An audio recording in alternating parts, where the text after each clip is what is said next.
The skies over Israel are exploding once again. Missiles have roared in from Iran as air defense batteries scramble to intercept. After days of intense American and Israeli strikes on Iranian military targets, Tehran has launched one of its most aggressive retaliatory barrages yet.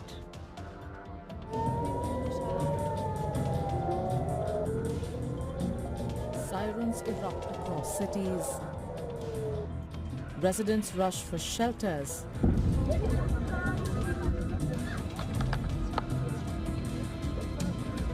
And seconds later, the sky lights up.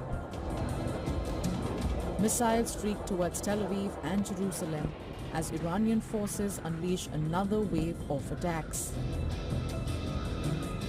Interceptors launch rapidly, trying to break the incoming barrage before it reaches the ground.